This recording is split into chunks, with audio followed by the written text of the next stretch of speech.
Bonjour, alors aujourd'hui avec IGD, donc Infographo Design, nous allons voir un petit tutoriel concernant les effets et notamment l'effet dessin, paint en anglais, donc qui est de représenter une photo en un dessin. Donc ici c'est un tuto très simple qui ne demande pas des brushes spéciales ou des effets particuliers ou même des calques de fusion. Donc on va travailler très simplement avec des calques et l'outil principalement plume. Donc je vais prendre une photo, en l'occurrence ici Marilyn, que je vais zoomer légèrement, voilà, CTRL+, et en même temps on va profiter de revoir un petit peu les raccourcis clavier. Donc je vais choisir mon outil plume, ici, mais avant, comme toujours, je vais copier mon image, voilà, je vais la renommer original, voilà. J'ai besoin également d'un calque d'arrière-plan de couleur blanche, donc voilà, je vais le renommer fond, voilà, et je vais le remplir, donc soit remplir, soit majuscule F5, donc majuscule F5, il me dit avec du blanc, oui, normal, 100%, ok, donc il va me le remplir en blanc, voilà, ça m'énerve un peu, donc je vais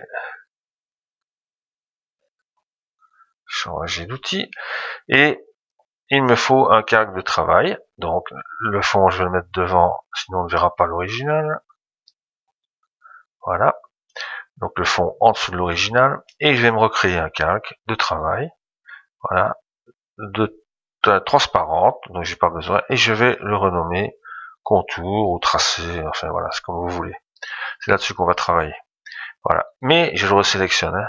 N'oubliez pas, toujours très important de savoir travailler sur le bon calque, sinon on fait du travail inutile. Donc je vais prendre mon outil plume, voilà, je suis bien sur mon calque contour ici, ceci je n'en ai pas besoin, donc je vais les enlever, et pour ce faire, je vous rappelle suppression de point d'ancrage, tac et tac, voilà, je reprends mon outil plume, et je vais venir ici tracer tous les traits de contour qui m'intéressent, ainsi que les traits du visage. Donc en fait je vais redessiner sur la photo, voilà, je vais aller relativement vite pour ne pas qu'on perde trop de temps sur ce tuto. Ce qui est important, c'est pas tellement la réalisation, mais de savoir comment le faire, ben, comme toujours, voilà. Si on veut passer des heures, on passe des heures, hein, ça c'est pas un problème.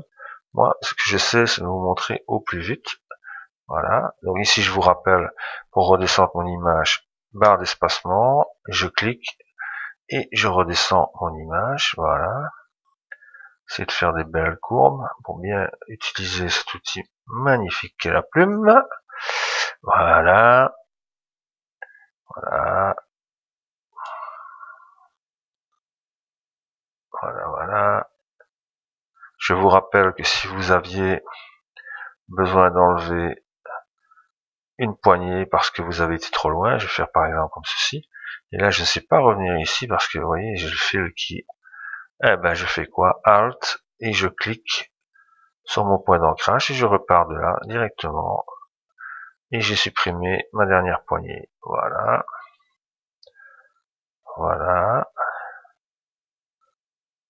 Donc, je vais essayer d'aller assez rapidement. Voilà. Donc, on n'a pas besoin de terminer le tracé. Hein. Voilà. Ok. Donc ici maintenant, je vais enregistrer ce tracé. Donc je vais venir sur le portrait avec ma plume, clic droit, et j'ai ici un petit une fenêtre contextuelle qui me dit voilà ce qu'on peut faire avec ce tracé. Moi ce qui m'intéresse c'est ici, contour du tracé. Donc je vais cliquer dessus, il me dit voilà, outils, forme, et j'ai ici des options correcteurs, donc je peux à ce tracé associer un objet. Moi, ce qui m'intéresse, c'est de rester dans la forme. toujours en vérifiant que mon pinceau, donc je vais annuler ici, je vérifie que mon pinceau il est bien sur 1 pixel, voilà. Ça j'ai un trait très fin. S'il est plus haut, vous aurez un trait plus gros. Maintenant, tout dépend de ce que vous allez vouloir redessiner. Hein. Et que je suis bien entendu sur la couleur noire. Le masque contour, c'est très bien. Donc je reviens maintenant ici avec mon outil plume. Je fais clic droit et je fais contour du tracé, forme, OK. Donc maintenant il m'a ajouté le tracé dans le masque contour et j'ai plus besoin de ce tracé là sur ma photo. Donc je peux faire clic droit de nouveau et supprimer ce tracé. Voilà. Et il me laisse, vous voyez, il me laisse en, on va dire, en insert. Hein. Donc si maintenant j'enlève la photo, voilà ce qui me reste. Hein. OK. Donc je sais maintenant à peu près où j'en suis. Donc maintenant, qu'est-ce que je vais faire? Je vais faire tous les autres tracés. Donc par exemple, maintenant, je vais m'attaquer au cou et au visage, toujours avec l'outil plume, voilà, et je vais repartir d'ici, par exemple, voilà, voilà, jusque là, voilà, je ferai ses oreilles après, voilà, et je reviens faire mon tracé, voilà. On peut faire des petites portions, hein, tout est dans la manière dont vous voulez travailler et le rendu que vous souhaitez obtenir. Voilà. Ici, j'essaie d'aller très vite pour ne pas vous perdre trop de temps avec ce tuto. Voilà. Je reviens ici au niveau du cou. Voilà. Et je redescends sur le buste ici. Et voilà. Même chose. Clic droit. Contour du tracé.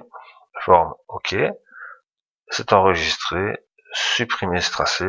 Le voilà. Mais il est toujours ici, vous le voyez. Et je peux maintenant continuer mon tracé, ce que je vais faire. Et je vais le faire, voilà, vous voyez ici, voilà, si on enlève la photo, voilà ce que ça donne au niveau du tracé.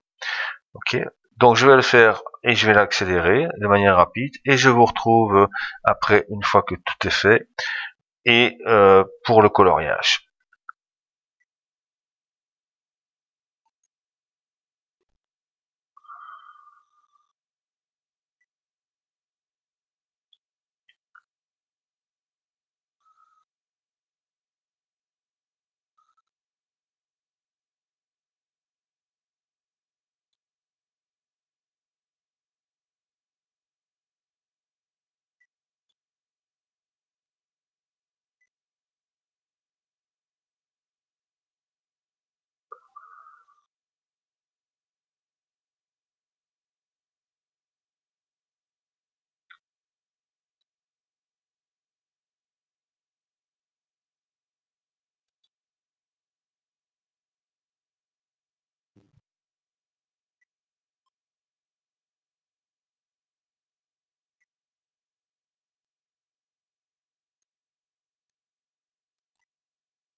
Et voilà, on est revenu.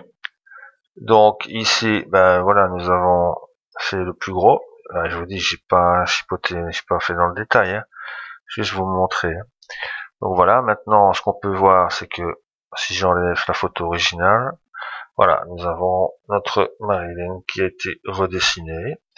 Et maintenant, la deuxième phase, ça va être le recoloriage. Et pour ça, ben, on va se retrouver sur un autre petit tuto avec le recoloriage, si vous voulez bien. Merci. Et la première partie est terminée.